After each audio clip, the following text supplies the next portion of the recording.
Meus queridos, muito boa tarde a todos vocês. Espero que todos estejam bem. Boa tarde a todos, tá? Eu sou o Rodrigo Marques, de Biologia. Eu sou o Thiago Magalhães, de Química. E sejam bem-vindos à nossa aula de meio ambiente. E vamos lá, babies. Moçada, antes de começar nossa aulinha, resolvendo questões aí do estilo do Enem, sobre a questão do meio ambiente, então eu quero que você possa revisar esses tópicos, tá? E tópicos como efeito estufa, como chuva ácida, como destruição da camada de ozônio. Então, quando se fala na prova do Enem, esse tópico do meio ambiente é sempre um tópico muito explorado, né? Exatamente para incentivar os jovens ao cuidado com o nosso meio ambiente. Então a prova do Enem, ela tem esse caráter educativo, então não deixe de revisar esses tópicos, tá? Então, chuva ácida, efeito estufa, smog fotoquímico, destruição da camada de ozônio, inversão térmica, porque são tópicos que não só caem na prova de natureza, mas também caem na prova de humanas. Então, nosso objetivo hoje é fazer essa aula.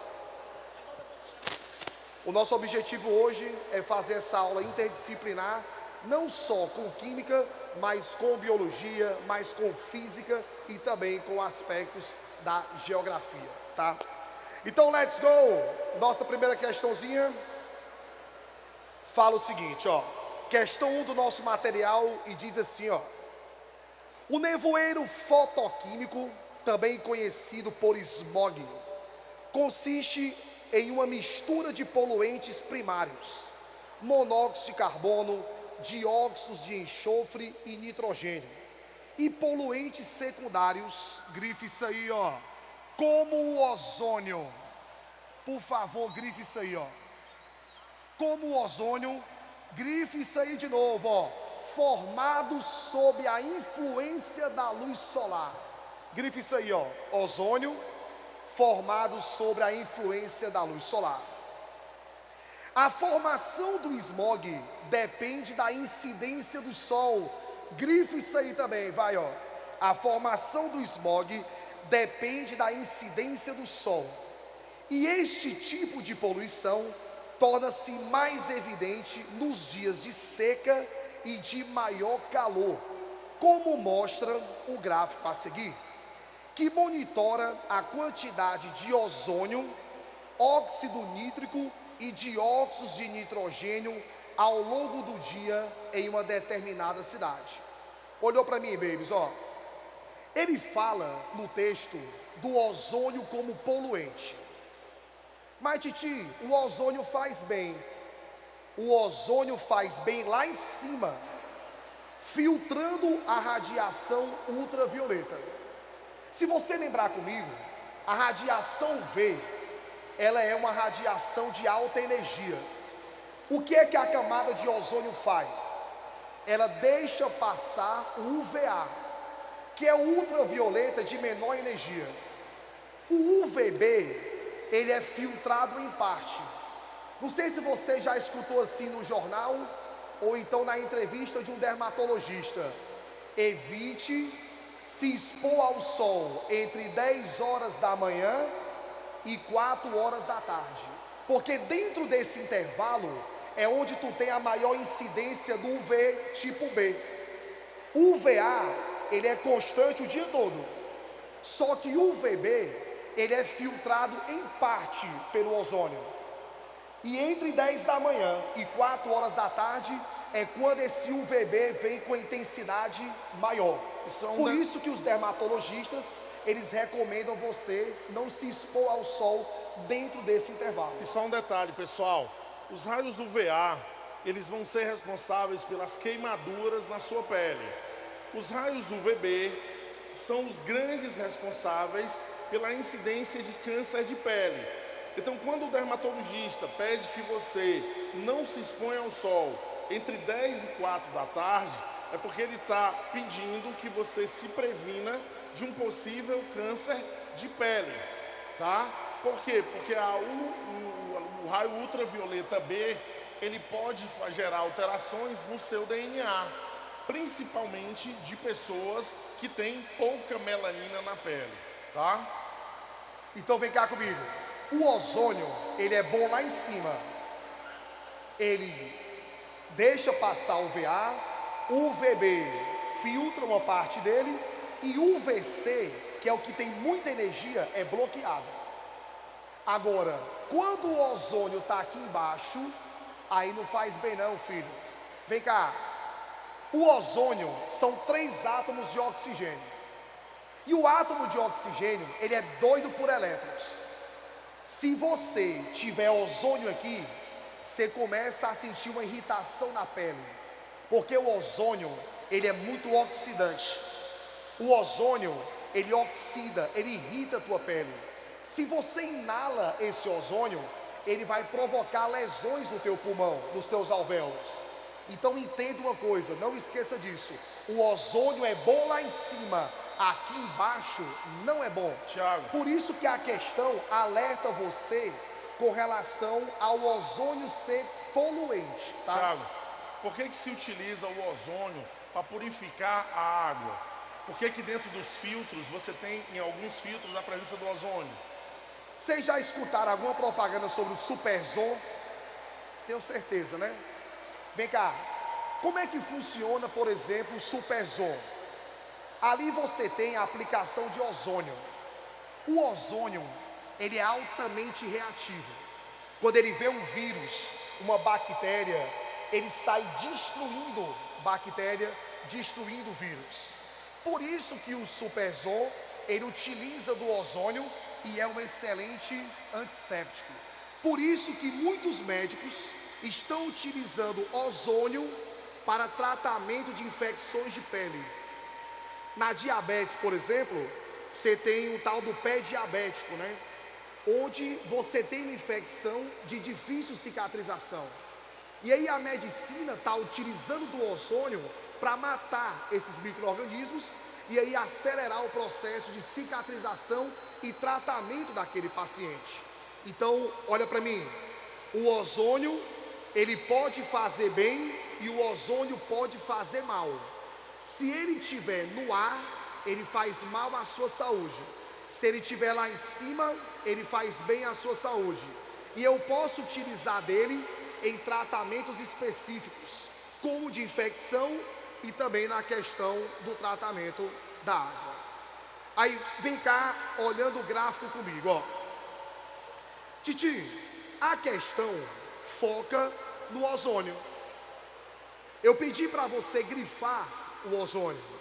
O ozônio, ele é o grande responsável, ele é o grande poluente quando se fala em smog fotoquímico.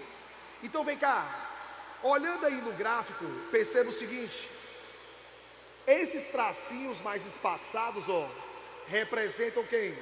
O ozônio. Então perceba que o ozônio, no início da manhã, ele é pouquinho, ó. E ele vai crescendo, crescendo, crescendo. E aí perceba, ó, entre 13 horas e 15 horas aqui, ó, você tem o pico do ozônio. Lembre-se que a questão falou assim para você, ó, que a formação do ozônio depende de uma maior temperatura, depende do calor. E a maior incidência de radiação eu vou ter dentro desse intervalo, ó.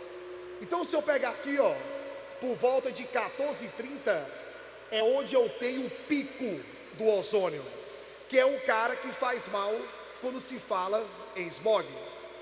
E aí, olha o comando da questão. Ei, Thiago. Pessoal, qual é o horário mais quente do dia? Qual horário? 15 horas. 15 horas é o horário mais quente do dia. Por isso que a incidência de radiação é bem maior. É porque geralmente, meio-dia, a gente está interagindo com o ambiente. Então a gente tem uma sensação térmica maior. Thiago. Então, olha o comando da questão. Com base no conhecimento sobre smog fotoquímico e na análise do gráfico, pode-se afirmar que...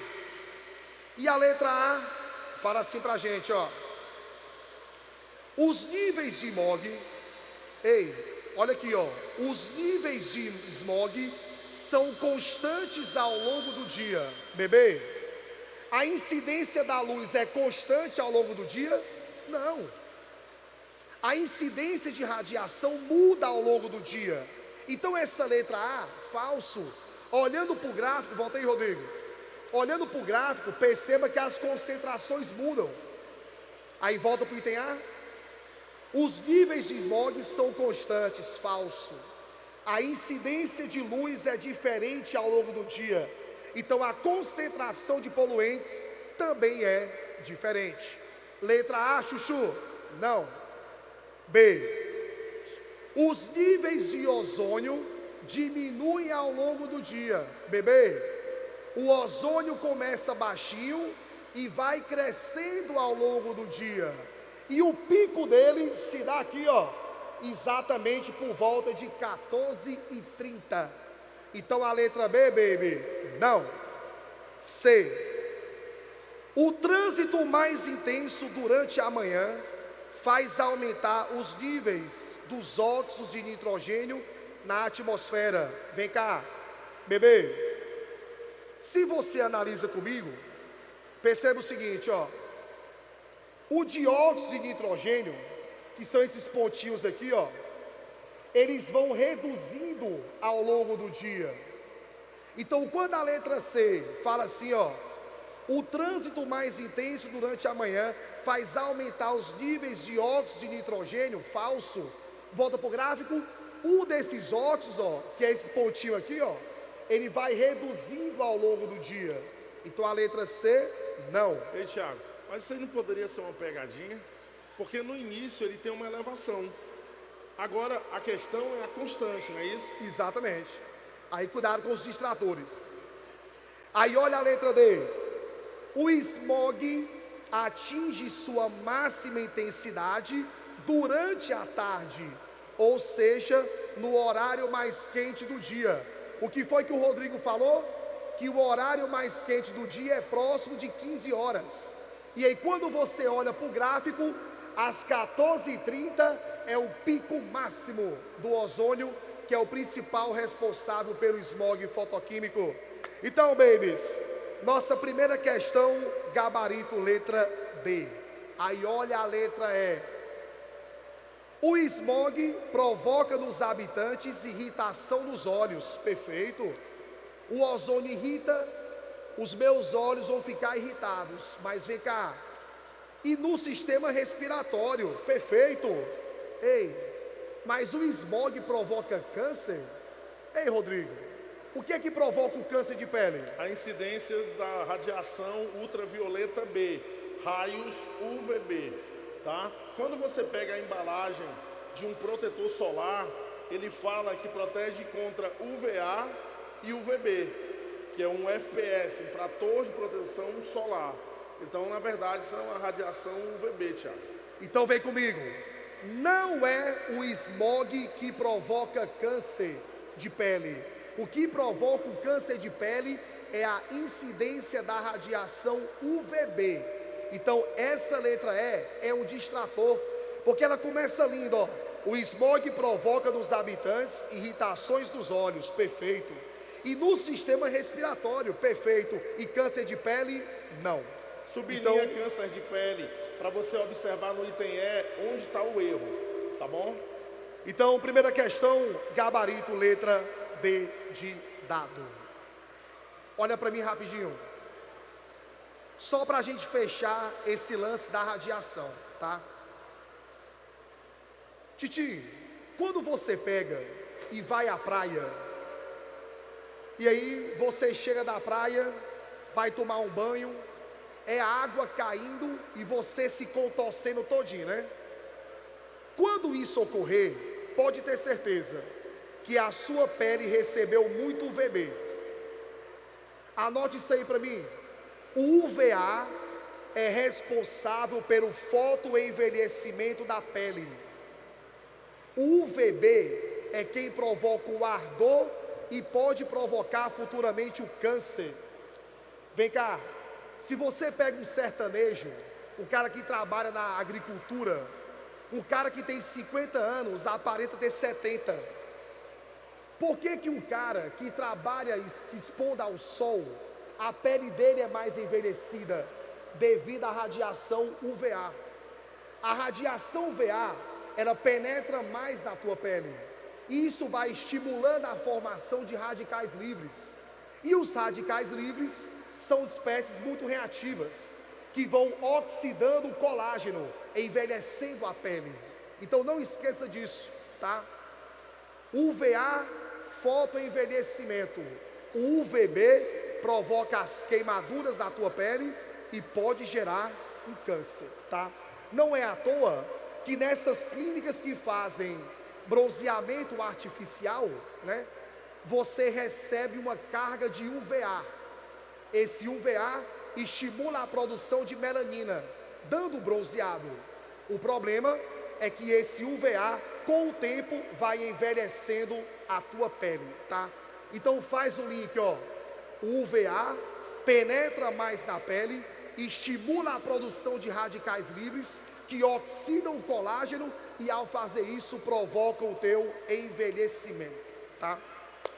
Então, baby, primeira questãozinha resolvida. Passou o slide, chefe? Passou o slide? Questão 2. Essa questão 2, ela vai trabalhar um assunto que tanto é comum à geografia, como é comum também à física, como é comum à biologia, como é comum à química. Inversão térmica. Me fala assim, ó.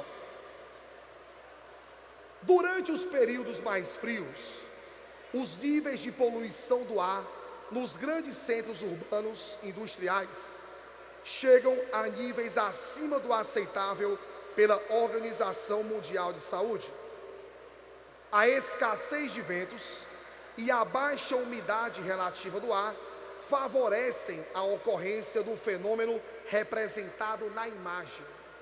Então, está aqui a imagem e eu vou trazer uma imagenzinha melhor para você. Passei? Passou? Beleza. Família, vem cá. Aqui você tem uma situação normal e aqui você tem a inversão térmica.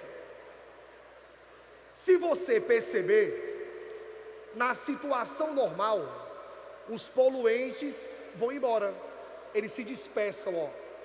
Tá aqui a imagenzinha, ó, se dispersando, ó. E aí quando eu olho para a inversão térmica, eu percebo o seguinte, que os poluentes não vão embora. Os poluentes, eles ficam aprisionados. Olhou para mim? São Paulo. Onde é que você tem o maior índice de internação respiratória em São Paulo? É nesse período agora que está frio. Se você pega, por exemplo, no verão, a radiação entra muito. A luminosidade é intensa. No verão tem muito sol. Essa radiação bate no solo e o solo emite infravermelho. A massa de ar fica quente e esse ar quente sobe. Quem é mais denso? É o ar quente ou o ar frio? O ar frio, ele é mais denso. Então olhou para mim. Estamos em São Paulo no verão. Aqui é quente o ano todo, né? Então vem cá. Quando eu pego em São Paulo, estamos no verão. A incidência de luz é grande. O solo emite infravermelho. O ar fica quente e o ar quente sobe, levando com ele os poluentes. Então os poluentes não vão ficar concentrados. Os poluentes vão embora. Aí vamos para a inversão térmica. Estamos no inverno em São Paulo. No inverno, a incidência de luz é menor. Como a incidência de luz é menor, o ar não vai esquentar. Se não chega radiação no solo, o solo não emite o infravermelho. Então o ar não aquece. o ar continua lá frio. E quando a massa de ar não esquenta, a massa de ar continua fria e aí ela não vai subir. Os poluentes ficam acumulados. Então vem cá, quando eu pego no verão, a população não sofre, porém no inverno a população sofre, porque no inverno a incidência de luz é menor. O infravermelho não é emitido pelo solo, o ar continua frio e o ar frio é mais denso e o ar denso fica preso, acumulando os poluentes. No verão não, que entra.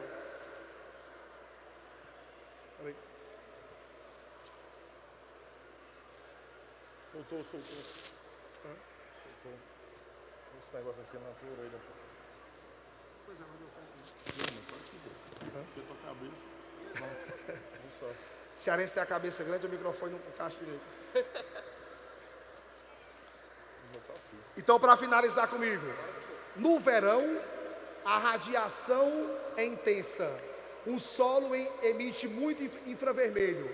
O ar fica quente, o ar quente é menos denso, sobe, dispersando os poluentes. Então, baby, ó, essa imagem, ela perfeitamente pode estar na tua prova de humanas, como também pode estar na tua prova de natureza. Então, vem cá. Na inversão térmica, o ar frio fica embaixo, retendo os poluentes. Na situação normal, aqui embaixo eu vou ter uma massa de ar quente. Essa massa de ar quente, ela tende a subir e ela subindo, ela leva os poluentes. Então, baby, volta aí. Quando a questão me fala sobre essa imagem, o aluno tem que interpretar. Opa, Tiago, ar quente embaixo, fluxo normal. Ar frio embaixo, inversão térmica. Então, baby, nosso gabarito, letra D de dado. Olha para mim, para a gente encerrar a inversão térmica. Inversão térmica é um fenômeno natural. A inversão térmica ocorrendo na Amazônia não tem estresse nenhum, porque lá a poluição é baixa. Agora, a inversão térmica ocorrendo nas grandes cidades, aí é um problema grande, tá? Então entenda, a inversão térmica é um fenômeno natural, de verão e inverno.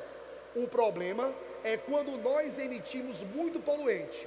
A inversão térmica, ela acaba aprisionando esses poluentes, o que pode trazer prejuízo à população. Então, babies, nossa questãozinha 2, gabarito, letra D de dado. Rodrigo, lê a terceira aí, por favor. Vamos lá. Pessoal, só uma pergunta. Efeito estufa é uma coisa boa ou ruim? Uma coisa boa ou ruim? É uma coisa boa, pessoal. Porque o efeito estufa é que dá condições para que exista vida no planeta Terra. Por exemplo, por que que a NASA, ela não tem interesse em Vênus? Se é um planeta que fica mais próximo da Terra do que Marte. Porque necessariamente a atmosfera venusiana é inviável à vida devido à alta concentração de metano. Já Marte, embora se saiba que existe uma alta concentração de óxido de ferro, é muito mais próximo da Terra, a sua atmosfera, do que Vênus. Então, consequentemente, o efeito estufa ele é fundamental à nossa vida. Sem ele, a gente não vive. O problema é o aumento do efeito estufa.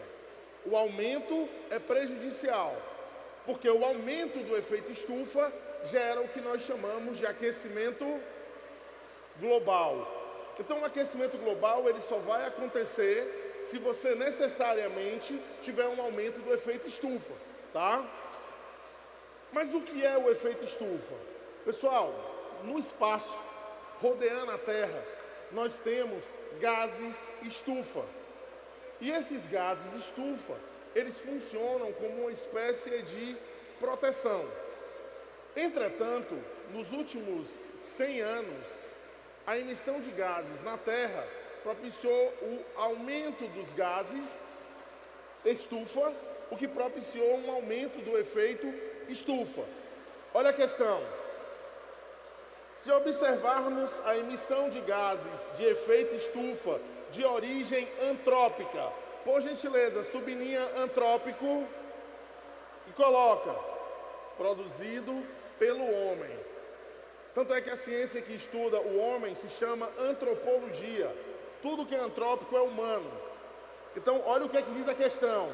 Se observarmos a emissão de gases de efeito estufa de origem antrópica, aí ele diz o seguinte: a emissão causada pela poluição dos automóveis, de indústrias, desmatamento, queimadas e outros, é 4 vezes maior que a quantidade de gases produzidas pelos bovinos. É comum as pessoas falarem que os bovinos são responsáveis também pelo aumento dos gases que provocam o aumento do efeito estufa. Isso é verdade? Sim. Mas se você comparar as outras ações antrópicas geradas pelo homem, os rebanhos não são os grandes responsáveis. Por exemplo, motores a combustão são vilões. Queimadas provocadas pelo homem são vilões, tá? Lixões, tá? Você tem, por exemplo, a indústria colaborando também para isso. E o vapor d'água, que faz parte dos gases de estufa. Aí diz o seguinte: realmente, os bovinos são eficientes na produção de gás. Onde tem produção de gás por bovinos, você coloca metano, CH4, por gentileza. Continuando. Porém, essa produção evoluiu com a espécie e é necessária para evitar a intoxicação do animal. Na agricultura, são formados diversos gases colaboradores do efeito estufa. A formação desses gases é ocasionada pela fermentação entérica no rumen. Pessoal, presta atenção. Os bovinos, eles são chamados de ruminantes. Animais ruminantes podem ser também chamados de poligástricos. Por quê? Porque eles apresentam, em tese, 4 estruturas que propiciam o processo de digestão, tá? O rumen, o barrete, o folhoso e o coagulador. Então, esses animais, eles são capazes de digerir celulose justamente por conta dessa condição poligástrica. Por exemplo, nós não digerimos celulose, porque nós não temos uma enzima chamada de celulase. Aí ele continua. Vou repetir o período. A formação desses gases é ocasionada pela fermentação entérica no rumen, dejetos, respiração do solo, adubação com fertilizantes, desmatamento, inundação, queimadas e etc. O infográfico a seguir mostra como um ciclo biogeoquímico pode ser alterado pela criação de bovinos em larga escala. Pessoal, um dos tópicos que é muito abordado relacionado ao ser humano e ao ambiente são os ciclos biogeoquímicos. A primeira ideia que eu quero que vocês tenham é sobre o que é um ciclo. Ciclo não se acaba. Aí você vai dizer assim: sim, professor, ciclos se acabam. Não, nenhum ciclo se acaba. Aí você vai dizer: mas como o senhor pode afirmar isso? Pessoal, os ciclos são feitos para durar e eles não se encerram, a não ser que falte uma condição. Então, por exemplo, você tem o ciclo da água, você tem o ciclo do oxigênio, você tem um ciclo do nitrogênio, você tem um ciclo do carbono, você tem um ciclo do cálcio. Então, todos esses elementos são fundamentais à vida e aos seres vivos e eles não podem faltar. Então, existe um ciclo relacionado a eles. Nesse caso, a gente está observando um ciclo relacionado ao carbono. Percebam que nós temos aqui em cima a produção primária líquida. E o que é a produção primária líquida? Você pega a produção primária bruta e retira a respiração. Com isso, o que sobra nós chamamos de PPL, ou produção primária líquida. Então nós temos a produção primária líquida no sentido da captação do dióxido de carbono. Tiago, quer acrescentar alguma coisa? Babies, ó, o ponto que é importante, que o Rodrigo comentou, é exatamente o seguinte. O efeito estufa é uma coisa importante. Se não fosse o efeito estufa, a temperatura da Terra seria menos 15 graus. Não ia ter vida. Então o efeito estufa é fundamental para manter a temperatura da Terra e aí haver vida. O problema é a exacerbação do efeito, é o aumento do efeito estufa. Agora olha para a figura como é interessante, ó. Tiago, aqui você tem a representação da nossa árvore e aí você tem a questão do fogo, né? Vem cá. Quando eu faço uma queimada, eu estou tirando um carbono que estava preso. Esse carbono estava formando biomassa. Esse carbono estava formando celulose. O carbono, imagina o Rodrigão sendo uma árvore. Parecida. Vem cá. Suas perninhas e a raiz. Abre as perninhas, vá. Não, meu filho, abraça as pernas, os pés não. Isso. A árvore não é assim? Aí levante os braços, os troncos. Aquela árvore da montanha. Vem cá. Bebê, tá aqui a nossa árvore, né? Aqui é a copa. Poldar a árvore. Poldar a árvore. Mas beleza, vem cá. Quando eu tiro um pedaço da árvore, tirei, desça, pronto. Tirei um pedaço da árvore e queimei. O carbono estava preso aqui, ó.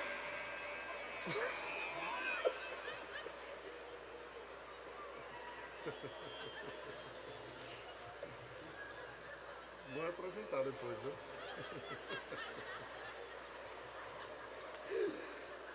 Você tirou o carbono, manchou o pulmão, causou uma pneumonia.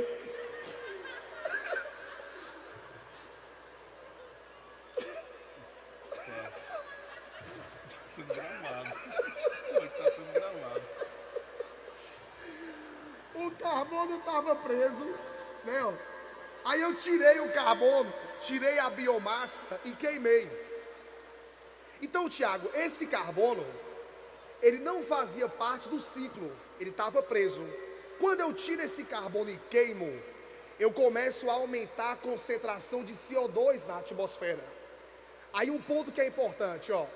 Como é que eu reconheço um gás estufa? Olha para mim. Um gás, ele é estufa quando o número de átomos for maior ou igual a 3. Então vem cá. Se eu tirei a biomassa e queimei, eu produzi CO2. O CO2 tem 3 átomos. Então ele é um gás estufa. Então quando você aumenta a concentração de CO2 na atmosfera, eu aumento a retenção de calor. Porque o CO2 ele é um gás estufa. Aí vem cá, o Rodrigo falou dos ruminantes. Os ruminantes vão produzir metano. Aí quantos átomos tem o metano? 5.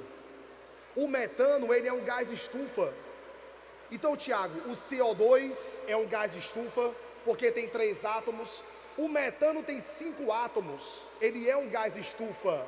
E quanto mais átomos, mais ele consegue reter o calor.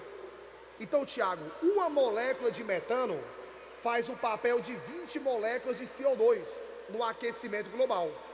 Então perceba, ó, que o CO2, ele é uma preocupação. Esse cara, ele é um gás estufa. Quando eu pego o petróleo, ele é uma fonte não renovável. Eu tiro o petróleo, refino o petróleo, vou produzir diesel, vou queimar o diesel. Então perceba que no petróleo, o carbono estava preso. O carbono estava preso, eu tiro esse carbono e queimo, CO2. Então, Tiago, a queima de combustível fóssil é um dos grandes vilões para o aquecimento global. Porque eu tiro o carbono que estava preso e eu jogo na forma de CO2. As queimadas também fazem isso. As queimadas tiram o carbono que estava preso e jogam na forma de CO2. E esse aumento da concentração de CO2, ele aumenta a retenção de calor. A pecuária intensifica o efeito estufa, porque a pecuária emite metano, e esse metano se acumula e exerce o efeito estufa. O cultivo do arroz, ele também faz isso. Lá na China, na Índia, o cultivo do arroz é em regiões alagadas. E nas regiões alagadas, eu tenho uma decomposição da matéria orgânica na ausência do oxigênio, produzindo metano. O lixão, o aterro sanitário, eu tenho uma decomposição da matéria orgânica na ausência do oxigênio, e isso também produz metano. Então, ó, lixão, queimada, a questão da pecuária, tudo isso vai aumentando a concentração de gases estufa. Os veículos automotores também fazem isso. Quando eu uso gasolina no meu carro, eu estou contribuindo com o aumento da concentração de CO2. E isso vai intensificar o efeito estufa. Então vem cá. No meu carro, eu dou preferência a utilizar o etanol. Muitas vezes não compensa, mas eu prefiro utilizar ele. Sabe por quê? Porque quando eu uso o etanol, eu queimo esse etanol, libero o CO2. O CO2, por fotossíntese, volta a ser cana-de-açúcar. A cana-de-açúcar vai produzir o etanol. O etanol, CO2. O CO2, fotossíntese, volta a ser biomassa. Então vem cá, quando eu uso biocombustível, eu não vou contribuir para o aumento do efeito estufa. Só que quando eu uso fontes não renováveis, como é o caso do carvão, do petróleo, aí não, eu estou aumentando a concentração de CO2 na atmosfera. Então, babies, Só lembrando a vocês, pessoal, que nós temos biomas no Brasil. E um dos biomas, que é o Cerrado, ele é um bioma adaptado a queimadas naturais. As queimadas que a gente se refere, que podem favorecer o aumento dos gases do efeito estufa, são queimadas provocadas pelo homem. São queimadas resultados de uma ação antrópica, tá? Então ele diz o seguinte: assim é correto inferir que o gás emitido pelos bovinos, que favorece o desequilíbrio do ciclo citado, que é o ciclo do carbono, e o ciclo biogeoquímico em questão, são respectivamente. Pessoal, qual é o gás que está sendo liberado pelos bovinos? Metano. Vamos para os itens. Poderia ser a letra A, dióxido de carbono. Letra B, poderia ser CO2 e o ciclo da água. Letra C, metano e o ciclo do CO2. O ciclo do gás carbônico. Ou a letra D, metano e o ciclo do carbono. Metano e o ciclo do carbono. Letra D, tá? Tchau. babies, para a gente encerrar efeito estufa, todo mundo anota aí, ó.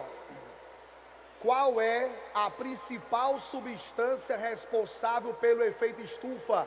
A água.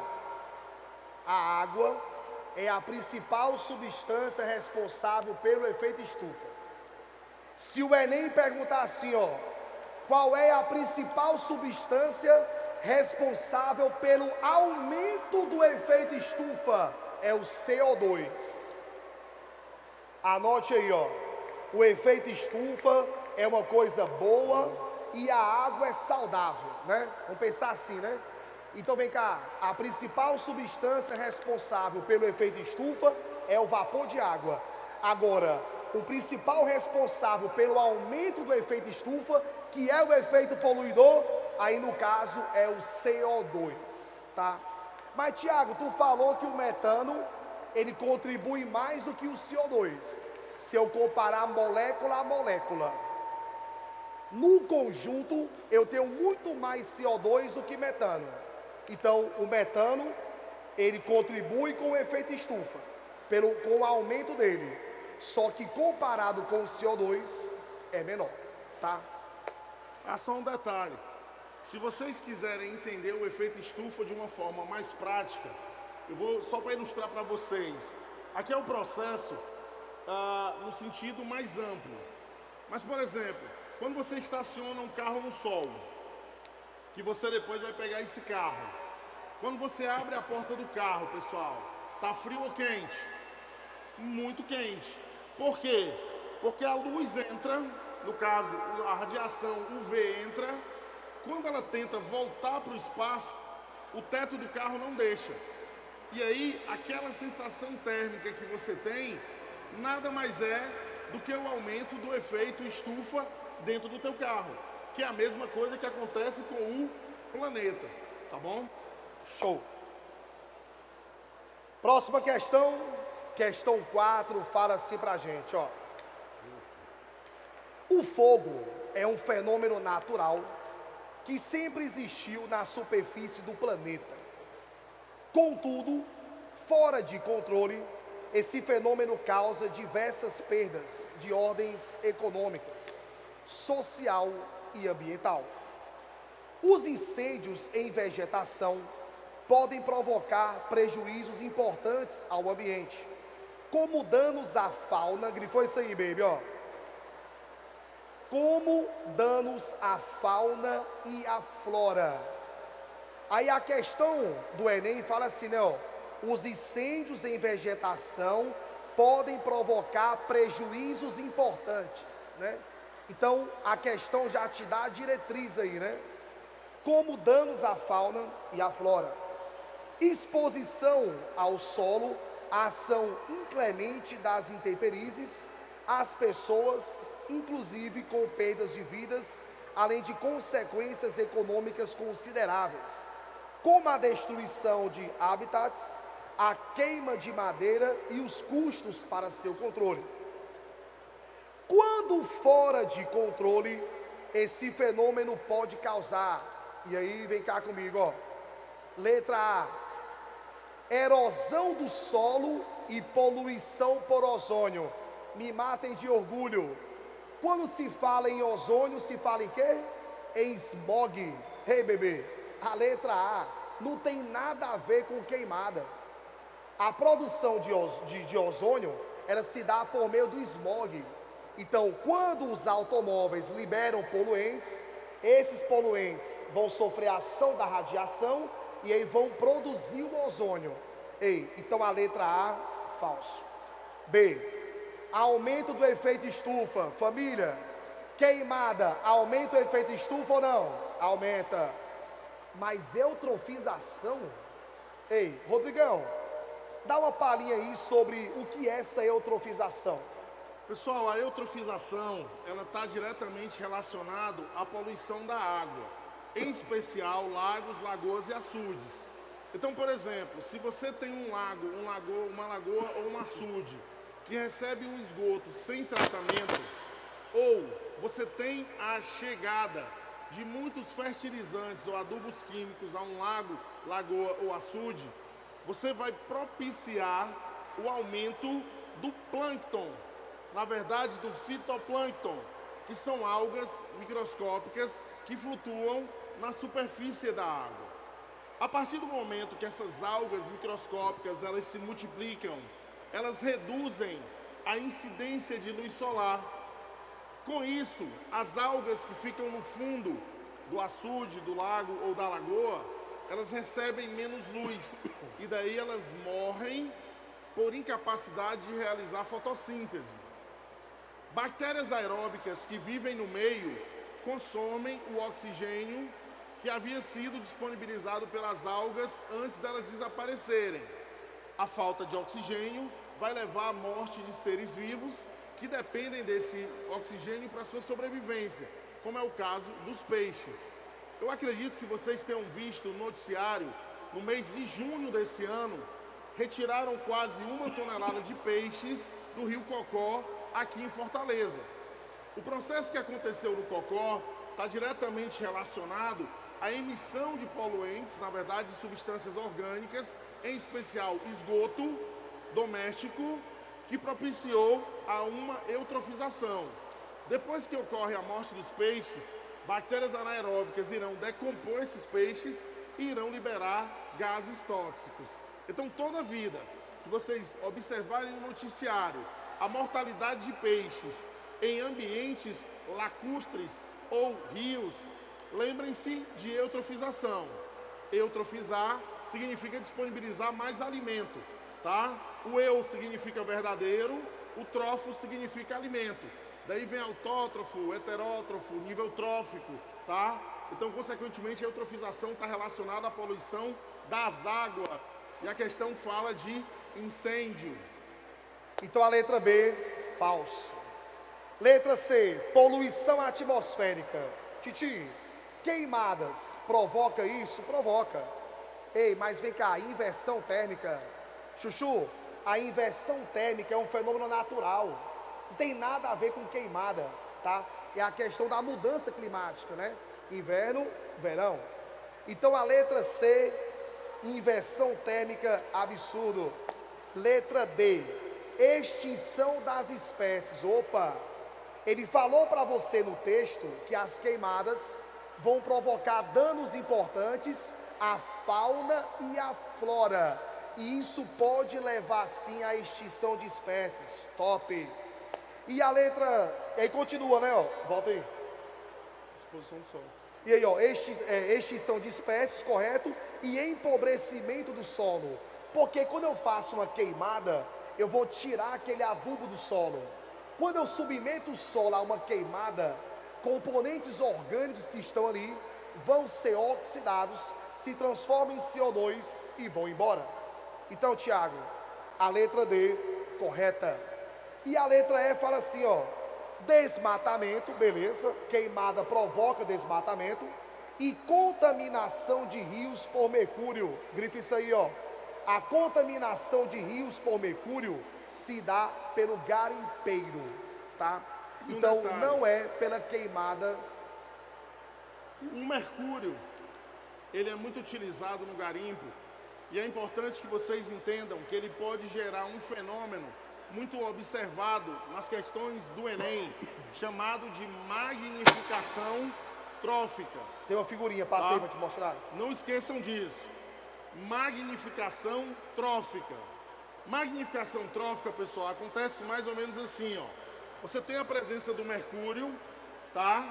Esse mercúrio, ele termina chegando a um produtor, que no caso aqui seriam algas ou plantas terrestres adaptadas ao meio aquático.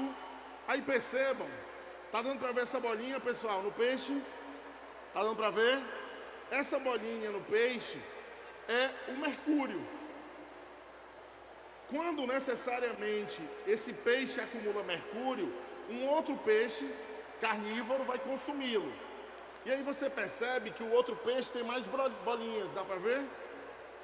Esse peixe, no caso aqui uma truta, ela comeu, por exemplo, um pacu. Essa truta vai servir de alimento para um tucunaré. Vocês estão vendo que tem mais bolinhas? E quando o homem pesca esse tucunaré para comê-lo, dá para perceber a quantidade de bolinhas que tem no homem? Isso se chama magnificação trófica. Não esquece, magnificação trófica. Muitas vezes, em provas de vestibular, os alunos confundem magnificação trófica com bioacumulação. Não é a mesma coisa. Deixa eu explicar para vocês o que é bioacumulação de uma forma bem simples. Vamos imaginar que você comeu 4 tomates, tá? Cada tomate tem 1 grama de agrotóxico.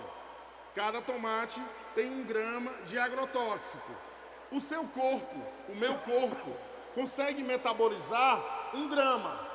Pessoal, quantos gramas ficaram dentro do seu corpo? Quantos gramas?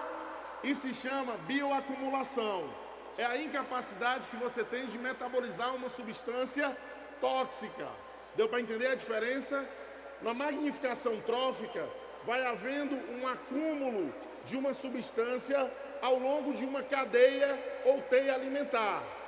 A bioacumulação é a sua e a minha incapacidade de metabolizar uma substância tóxica. Só para vocês terem uma ideia, 97% dos cânceres que uma pessoa pode ter são provocadas por fatores ambientais. E o que são fatores ambientais? O que você come, o que você bebe e o que você respira. 2,5%, 2,9% serão causados por fatores hereditários e 0,1% podem ser provocados pela radiação UVB, que é o câncer de pele, ou pelo vírus HPV. Então, 97% dos cânceres que uma pessoa pode ter são provocadas por um fator de consumo. Daí a importância da gente comer alimentos sem conservantes, sem acidulantes, sem aromatizantes, dado ao fato desses mecanismos serem cancerígenos.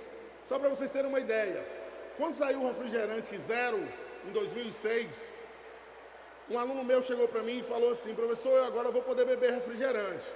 Aí eu perguntei para ele, por que antes não podia? Ele, não, professor, porque o refrigerante convencional tem uma alta concentração de açúcar. Eu tinha medo de ter uma diabetes mellitus tipo 2. E agora, com o refrigerante zero, eu vou poder consumi-lo sem medo de uma diabetes. Aí eu perguntei para ele, você trocou o médico? Aí ele, por quê? Porque o que é que adoça um refrigerante zero? Ciclamato de potássio, sacarina sódica e aspartame, 3 agentes cancerígenos. Então você sai de um endocrinologista e vai para um oncologista, tá? Então não tem tanta vantagem assim, beleza? Tchau. Babies, o Rodrigo falou que grande parte do câncer, das pessoas que têm câncer, é em função da alimentação, né? E eu lembro, a minha sogra faleceu no mês passado, e eu lembro que quando a médica diagnosticou que a minha sogra estava com câncer, primeira coisa que a médica falou: suspenda o leite em caixa. Primeira coisa que a médica falou: a partir de agora a senhora não vai beber mais leite em caixa. Olha para mim, você tem basicamente 3 tipos de leite: o leite em saco, o leite em caixa e o leite em pó. O leite em saco, ele é vendido sobre refrigeração, não é isso? Que eu vou a uma padaria, aí eu procuro o leite em saco, ele é vendido na geladeira. Aquele leite, ele foi pasteurizado. O que é um leite pasteurizado? Eu peguei o leite da vaquinha, né? Aí, ó, vamos só fazer aqui a recapitulação. Olha que top. Eu tenho uma indústria de laticínios. Aí eu saio colhendo nas comunidades o leite das vaquinhas dele.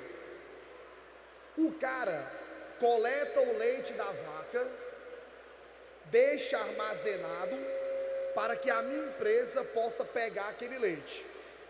Só que assim, o cara coletou o leite de manhã e eu vou buscar o leite à tarde e ele não tem geladeira. Olha o que é que o cara faz para conservar o leite. Ele vai lá no touro, o touro dá uma mijadinha no copo e ele pega o mijo do touro e coloca no leite. Você já bebeu urina de touro? Já. Aí ele coloca lá a urina. Mas para quê, titi? Porque quando o leite passa muito tempo fora da geladeira, o que é que ocorre? As bactérias começam a decompor, produzir o ácido lático, a acidez do leite muda e o leite coalha. Para o leite não coalhar, eles põem a urina do touro. Beleza. Só um detalhe, Thiago. De repente, vocês já não estão fazendo o merchan da marca, mas vocês já ouviram falar em Red Bull. Red Bull te dá asas, né? Esse slogan, Red Bull tem taurina, tá? E aí os alunos geralmente me perguntam: professor, quando eu bebo Red Bull, eu estou tomando sêmen de touro? Porque taurina está presente no sêmen do touro. Mas na verdade não, porque o fabricante do Red Bull, ele usa um composto químico chamado de taurina, que é semelhante ao sêmen do touro. Até porque não haveria touro suficiente para produzir sêmen para se colocar no energético, tá? Sim, vamos lá. Aí o leite chega na minha indústria. Aí eu vou pasteurizar o leite. O que é pasteurizar? Eu aqueço esse leite a uma temperatura não tão alta, por um tempo maior, e depois eu dou um choque térmico. Buf! Quando eu faço isso, eu mato as bactérias que poderiam causar uma infecção em você.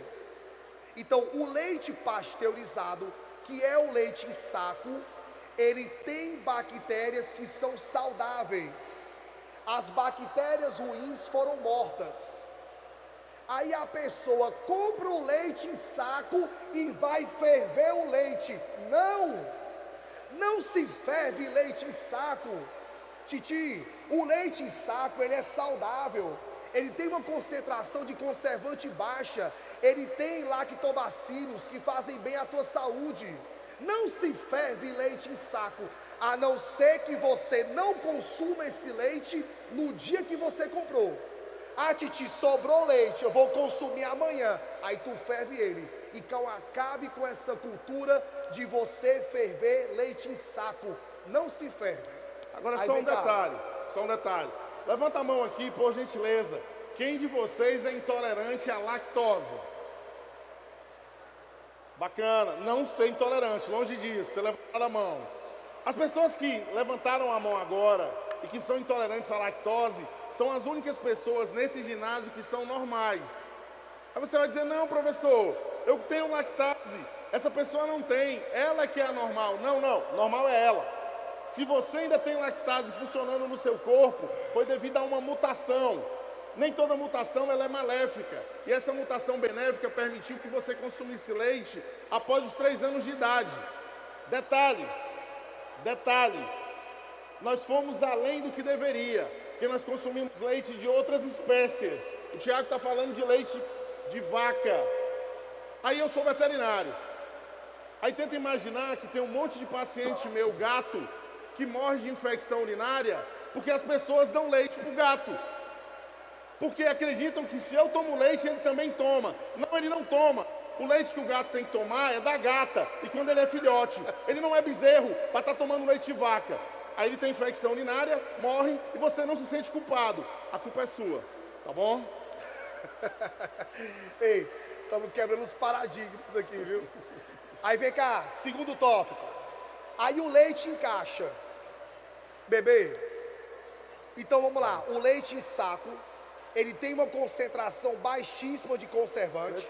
Ele tem bactérias que são saudáveis. E eu não tenho que ferver esse leite. Aí eu vou comprar o leite em caixa. Bebê, o leite em caixa, ele é vendido sem ser refrigerado, meu filho. O bicho pode passar 3 meses ali, na estante, que não vai apodrecer. Mas por que, Titi? Esse leite é um leite UHT. Ele é um leite que passou por um processo de esterilização. Como é que eu faço a esterilização do leite? Eu pego o leite, aqueço ele a uma temperatura bem alta, por um tempo curto e dou um choque térmico. Mata todas as bactérias. Aí eu taco conservante nele, bebê. Professor, só uma dúvida, tem soda cáustica? Pode ter. Pode ter soda cáustica? Vou já explicar. Aí vem cá, o leite em caixa, ele é um leite que não tem bactérias saudáveis, morreu todo mundo, e ele tem uma alta concentração de conservante. Aí vem cá, o leite em saco, validade 1 dia, o leite em caixa, validade 3 meses. Então vem cá, se tu gosta de beber leite, não beba leite em caixa. Compre o leite em saco todo dia, é muito mais saudável. Aí vem cá, o leite em caixa, olha isso aqui, brother. Ele passou da validade. Aí vão jogar o leite fora, vão não, filho. Quando o leite passa da validade, ele volta para a indústria. Aí ele é novamente aquecido, ele é novamente esterilizado, põe mais conservante e manda para você. Primeiro.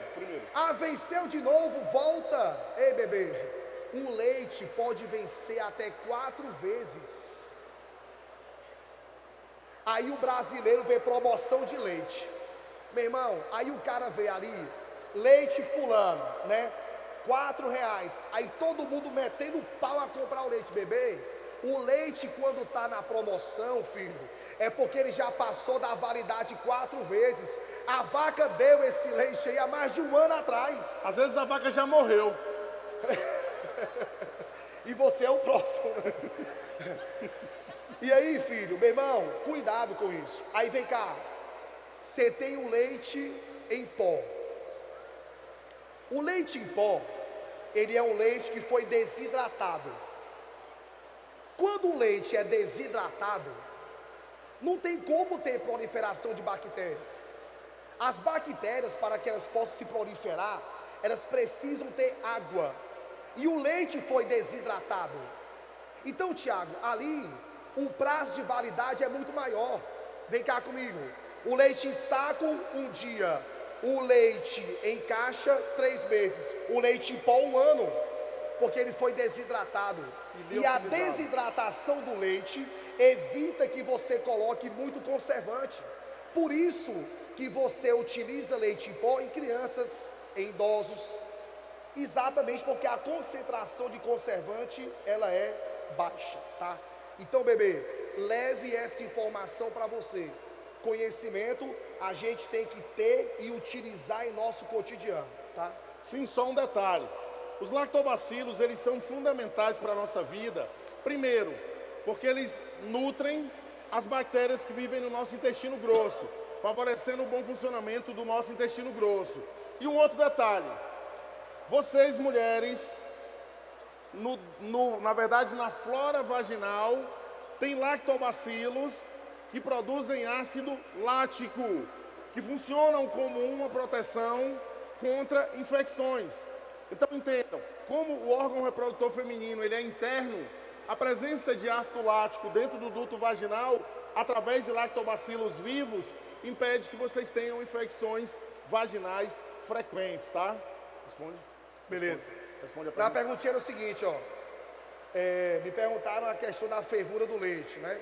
E aí, se você não ferver o leite em saco, você está ingerindo aí bactérias que são saudáveis, tá? Se você ferver, você vai matar todo mundo, aí não vai adiantar muita coisa não.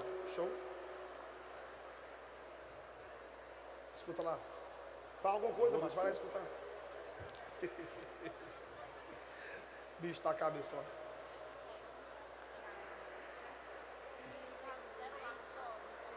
Beleza.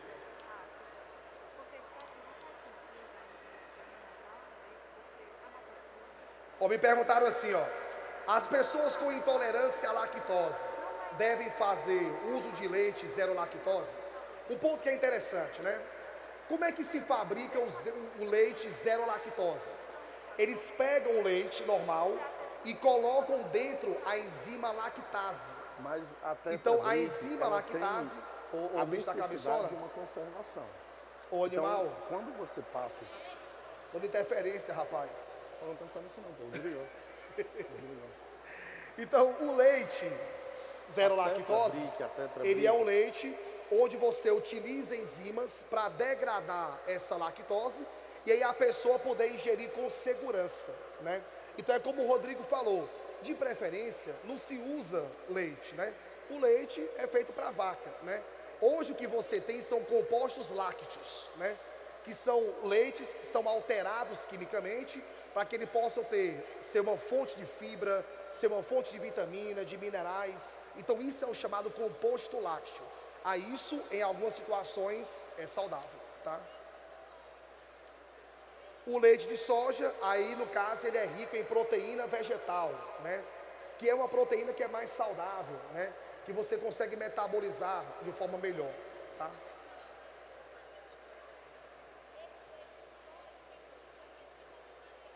Exato. Chuchu, vamos aí à nossa próxima questãozinha. Depois desse breve conhecimento aí, né, do nosso cotidiano, vamos à questão de número 5. E babies, essa questãozinha 5, mais uma vez falando sobre o aquecimento global. E essa questão me fala assim, ó: a diferença entre a temperatura calculada para a Terra como um corpo negro e a temperatura real da superfície terrestre deve-se parcialmente à atmosfera terrestre, conforme a figura a seguir. Então, baby, ó, aquilo que o Rodrigo comentou e eu também comentei, né, ó, vem cá. O Sol, ele emite radiação ultravioleta e a Terra devolve na forma de infravermelho. Não esqueça disso. O Sol emite ultravioleta e a Terra devolve infravermelho, que são as ondas de calor, né? Beleza.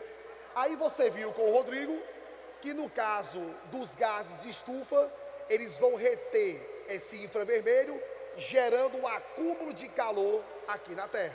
Top. Aí ele fala assim, ó: as nuvens da atmosfera terrestre refletem 20% e absorvem 19% da energia solar. A atmosfera reflete 6% da energia solar e 4% é refletido pela superfície da Terra. A atmosfera terrestre transmite 51% da energia do Sol para a superfície terrestre. Essa energia solar é absorvida pela superfície da Terra e aquece, fazendo com que a superfície emita radiação infravermelha. Certos gases da atmosfera, com destaque aquilo que nós comentamos, ó, para o vapor de água e o dióxido de carbono. E eu falei para você, o vapor de água é o principal responsável pelo efeito estufa e o CO2 pelo aumento do efeito estufa. Além de outros gases, absorvem parte dessa radiação infravermelha, aprisionando uma fração da energia que, do contrário, seria irradiada de volta para o espaço. Aí, ao comando, esse aprisionamento de energia térmica é chamado de efeito estufa. Aí, ó, de acordo com o texto, o efeito estufa é responsável por manter a Terra mais quente do que o normal, pela minimização das variações de temperatura do dia para a noite. Levando em consideração os aspectos térmicos e ondulatórios, o efeito estufa pode ser explicado como, letra A, uma consequência de certos gases da atmosfera serem relativamente transparentes às radiações solares incidentes de pequeno comprimento de onda e um tanto opacos às radiações infravermelhas emitidas pela superfície da Terra. Perfeito. Olha para mim. Os gases estufa deixam passar a radiação ultravioleta. Agora, quando a Terra emite o infravermelho, ele não deixa passar. Ele é transparente na entrada e opaco na saída. Por isso que ele vai acumular essa radiação. Então, esses gases conseguem fazer isso. Eles são transparentes, ou seja, a radiação entra com facilidade, só que eles vão reter o infravermelho. E o infravermelho não tem tanta energia se comparado a quem? Se comparado a o ultravioleta. Então, baby, gabarito, letra A. Questão 6. Leia, Rodrigão. Em relatório divulgado na sexta-feira, 14 de fevereiro de 2014, a Organização Meteorológica Mundial citou o Brasil na lista de eventos climáticos extremos ocorridos em algumas partes do mundo desde dezembro do ano passado e nos 2 primeiros meses desse ano. O órgão destacou a onda de calor prolongada no país. No texto, a WMO diz que partes do Brasil tiveram o janeiro mais quente da história. Além do Brasil, onde alguns estados da região Nordeste tiveram o pior período de estiagem nos últimos 50 anos, o órgão recorda o período de calor incomum registrado na Argentina, na Austrália e na África do Sul. Pessoal, se vocês lembrarem, na verdade algumas coisas a gente precisa lembrar e outras a gente está vivenciando. O que é que está acontecendo hoje na Europa? Uma onda de calor, né? O que é que aconteceu de diferente esse ano aqui no Ceará? Muita chuva. Há mais ou menos assim, eu acho que foi no penúltimo sábado, no último sábado de julho, caiu uma chuvada aqui em Fortaleza, vocês lembram? Então assim, chuva a mais no Ceará não é normal. Calor excessivo na Europa não é normal. Então você nota que essas condições climáticas, elas estão acontecendo com mais frequência. Deixa eu perguntar uma coisa para vocês. Qual é o habitat natural do homem? Qual é o nosso habitat natural? Por exemplo, tu sabes que o leão está na savana, tá? Tu sabes que o leão vive na savana. Tu sabes que a sucuri vive lá no Pantanal. Tu sabes que o canguru vive na Austrália. Qual é o nosso habitat? Vai ter intervalo, né? Depois é aula. Não existe. O homem não tem um habitat natural. Por quê? Porque nós modificamos o meio para atender a nossa necessidade. Então, em todos os lugares que o homem tiver, ou ele vai ser um invasor, ou ele vai ser um visitante. Pergunto para vocês, em geral, nós nos comportamos como visitantes ou como invasores? Tá, quando a gente invade, a gente modifica. E essa modificação agora está sendo cobrada. Semana passada apareceu no noticiário uma notícia dizendo que o Brasil, em agosto de 2022, está usando os recursos de janeiro de 2023. Em maio de 2019, antes da pandemia, o planeta já estava usando os recursos de janeiro de 2021.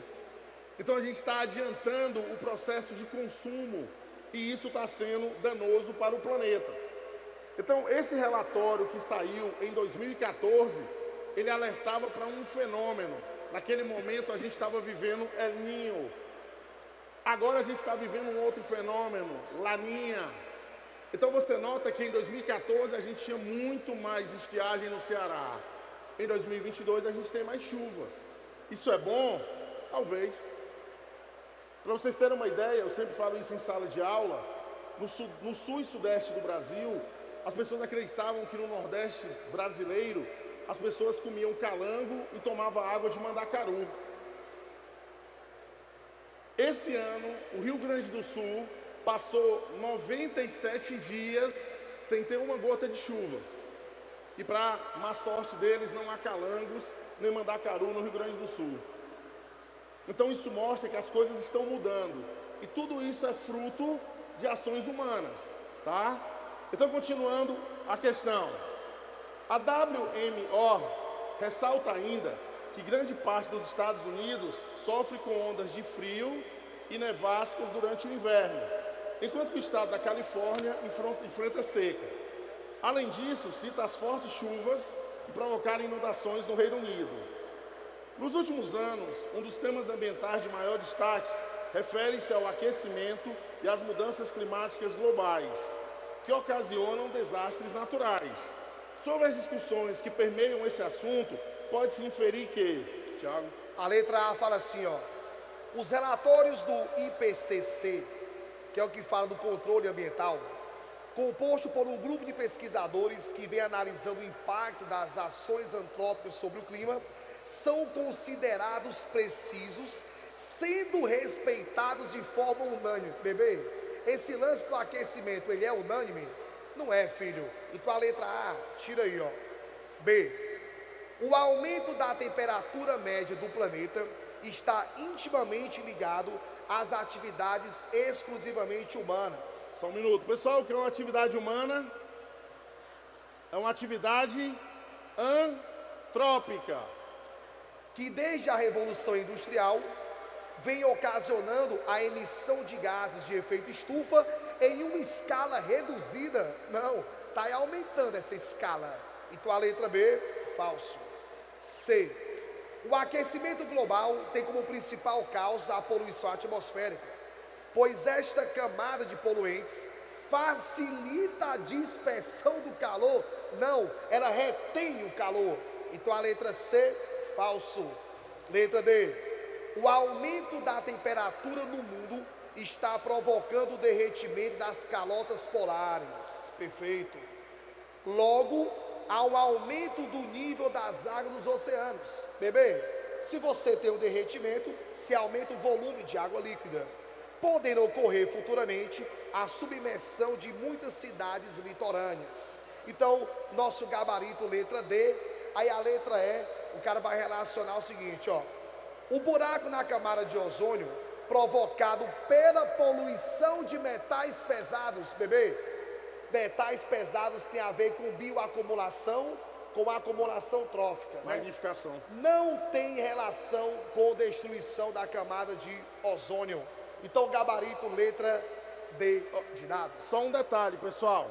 Vocês conhecem aqui em Fortaleza o Mercado Central?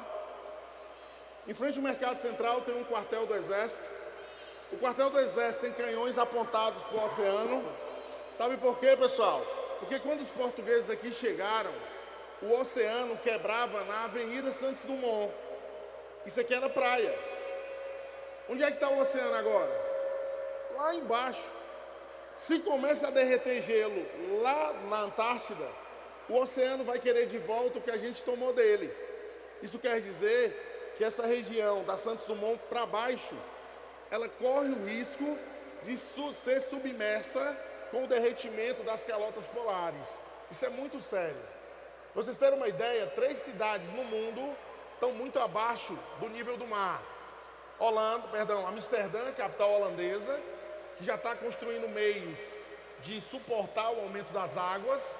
Veneza, uma cidade turística italiana, que também já está criando mecanismos para não desaparecer. E Recife, capital do estado de Pernambuco.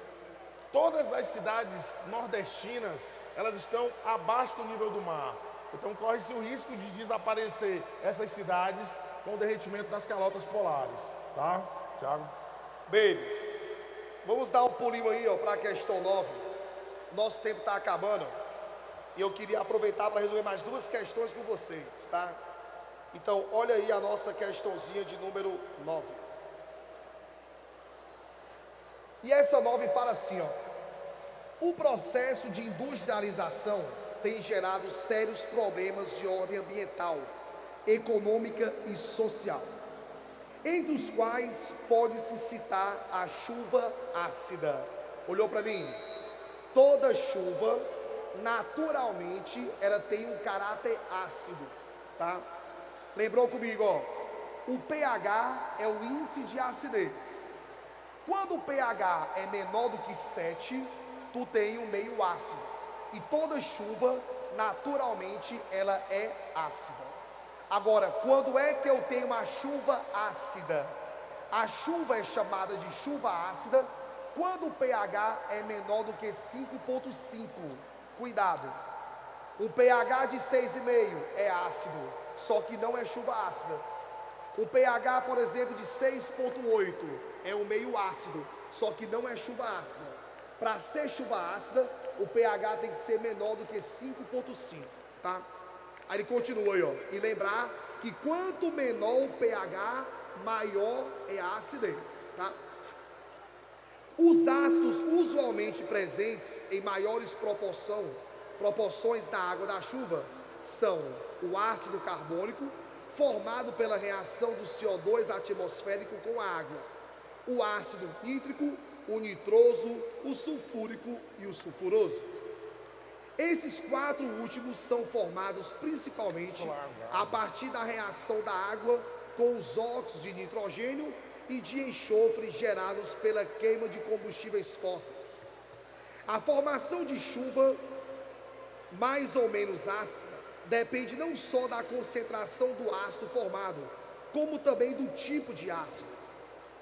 Essa pode ser uma informação útil na elaboração de estratégias para minimizar esse problema ambiental. Olha o comando. Se consideradas concentrações idênticas, quais dos ácidos citados no texto confere maior acidez às águas das chuvas? Ei, olha para mim, isso é fácil.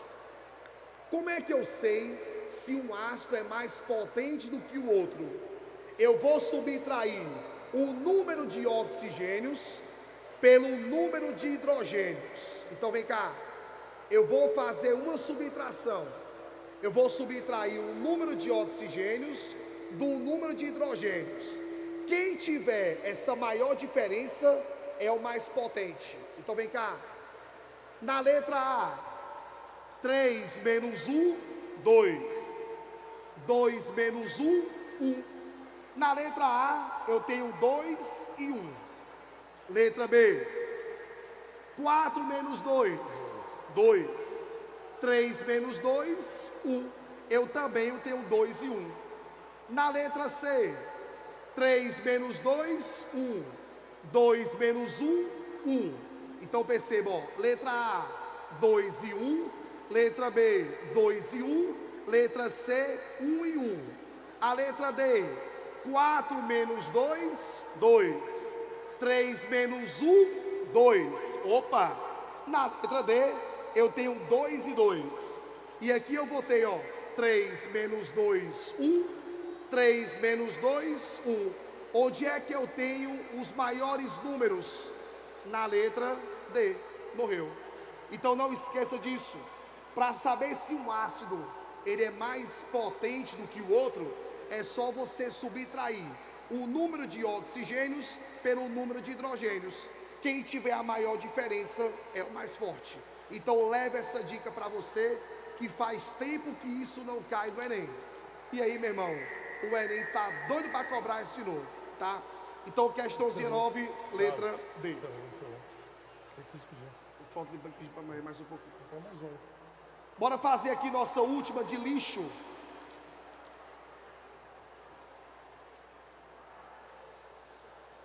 Questãozinha 12. Leia, Rodrigo, vai lá. Gestão de resíduos sólidos. Pessoal, a primeira coisa que eu quero que vocês diferenciem, se puderem, anotem aí. Não tem 12, pô.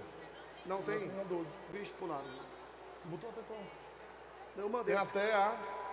Volta pra 10, volta pra 10. É, mas eu não projetei a 10, não. Vamos projetar a 10? Não. Bora fazer então outra aqui, ó. Fazer a 8. Leia aí, vai. Questão 8. A 8 envolve lixo também. Deixa eu explicar para vocês. Se puderem, anotem aí.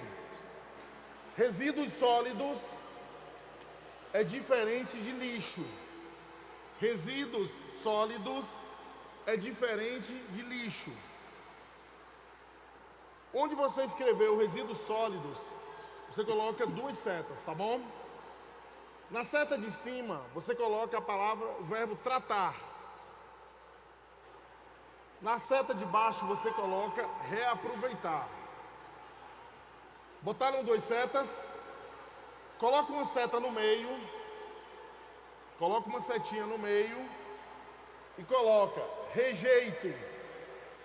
Rejeito igual a lixo. Então vou repetir. Resíduo sólido diferente de lixo. Põe 2 setinhas saindo de resíduo sólido. Na seta de cima você põe tratar. Na seta de baixo você põe reaproveitar. No meio você põe uma seta entre as duas e coloca rejeito. Aí bota rejeito igual a lixo. O que nós produzimos na nossa casa é resíduo sólido. Para que haja lixo, é necessário que esse resíduo sólido ele passe por um processo de tratamento ou de reaproveitamento. Se não houver tratamento ou não houver reaproveitamento, o rejeito disso, o que não pode ser tratado, o que não pode ser reaproveitado, é chamado de lixo. Cuidado, tá? Porque as pessoas dizem assim, o caminhão do lixo. Não, é o caminhão da coleta seletiva, é o caminhão dos resíduos sólidos. Aí a sua mãe diz assim, coloque o lixo para fora. Não, você está colocando os resíduos sólidos. Por quê? Na casa de vocês se produz plástico, se produz vidro, papel. Então alguns desses materiais podem ser reciclados. Cientistas geram energia com tomates que iriam para o lixo. Todos os anos o estado americano da Flórida joga no lixo nada menos do que 400 mil toneladas de uma mistura de tomates danificados ou comidos por pragas e de sementes descartadas na produção de molhos. Todo esse rejeito, pode ser? Rejeito é igual a lixo. Todo esse rejeito é transferido para os aterros sanitários, liberando metano, um gás de efeito estufa perigoso. Pessoal, essa questão de meio ambiente, ela passou a existir no planeta em relação às autoridades a partir de 1992, quando no Rio de Janeiro, aqui no Brasil, houve um encontro de ecologia, tá? E esse encontro foi o primeiro a discutir sobre ecologia. Em 1997, numa cidade japonesa chamada de Kyoto, os países se reuniram de novo e lá criaram protocolos. E nesses protocolos, um deles, que foi elaborado e assinado por muitos países, entre eles o Brasil, se comprometiam a encerrar as atividades dos lixões até 2014. Em 2014, no Brasil, os parlamentares resolveram que não daria, botaram para 2020. Em 2020 veio uma pandemia, eles botaram para 2027. E os lixões continuam existindo no nosso país, tá? Aí continuando. Atento ao problema, um grupo de pesquisadores da Escola de Minas e Tecnologias de Dakota do Sul desenvolveu uma célula de combustível microbial especial para transformar os resíduos em eletricidade. Pelos cálculos dos pesquisadores, as tais 400 mil toneladas de resíduos de tomates desperdiçados na Flórida poderiam gerar energia suficiente para abastecer Disney por 90 dias. Detalhe importante, ó. O gás natural, ele é metano. E o gás natural vem de onde? De jazidas petrolíferas. Quando você faz a decomposição da matéria orgânica na ausência do oxigênio, eu vou produzir metano. Então vem cá, as termoelétricas, elas podem funcionar à base de metano. É isso que a questão está me falando.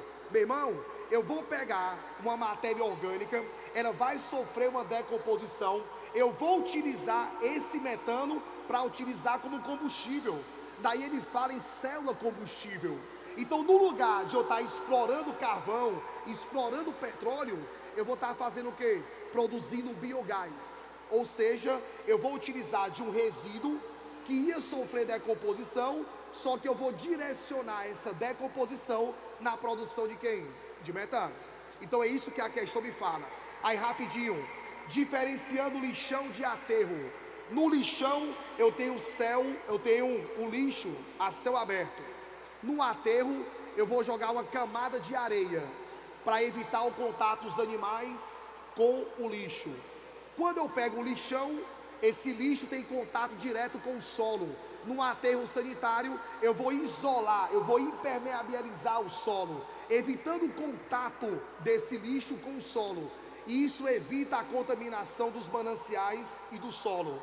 Outro detalhe, no aterro sanitário, o chorume, que é aquele líquido escuro que pode contaminar o solo, ele é submetido a um tratamento e jogado em uma ETE, que é a estação de tratamento de esgoto. Então o aterro é uma melhor opção em relação ao lixão. Aí para terminar, olha os itens. O processo de aproveitamento descrito no texto pode ser benéfico do ponto de vista socioambiental, pois reduz a problemática da fome. Bebê, o texto fala em fome, eu vou marcar esse item? Não, em nenhum momento o texto fala sobre isso. Ele fala sobre a geração de energia. Então a letra A tu já descarta. Letra B, contribui para a geração de energia limpa, perfeito, porque esse metano é o biogás, ele vem de uma fonte renovável. Além de reduzir os impactos ambientais provocados pelo descarte do lixo, que seria, por exemplo, o processo de contaminação do solo, gabarito letra B de bola. Chuchus, vamos encerrar nossa aula. Anotem aí o meu Instagram e o Instagram do Rodrigo. Quem quiser acompanhar dicas aí pro Enem, tá? O meu é @prof. Tiago Magalhães, com TH, tá? @prof. Tiago Magalhães. Se vocês precisarem de material, tirar dúvidas em qualquer questão, inclusive as perguntas que não foram respondidas aqui, o meu Instagram é @Rodrigo Bio, de Biologia, Vet, de Veterinário, tudo junto, Rodrigo Biovet 56, à disposição de todos vocês, tá bom? Bebês, e o seguinte, ó, estudem, os frutos do estudo são os melhores possíveis, tá? Tanto eu, como o Rodrigo, como todos os professores que passam por aqui, a gente sempre fez a escolha por estudar, né? Então hoje eu sou farmacêutico, eu sou biólogo, eu sou químico, graças a uma decisão que eu tomei de estudar. Esse cara, ele é veterinário, é zootecnista, porque ele fez a opção de estudar. Então estudem, porque vocês podem transformar não só a vida de vocês, mas a vida da família de vocês e da sociedade que vocês vivem. E outra coisa, pessoal, ninguém que quer vencer passa por isso sem sacrifícios. As pessoas que querem vencer num sábado à tarde estão em busca de conhecimento. Então vocês já são naturalmente vencedores. Só confirmem a vitória no dia da prova, beleza? Valeu! Beijo!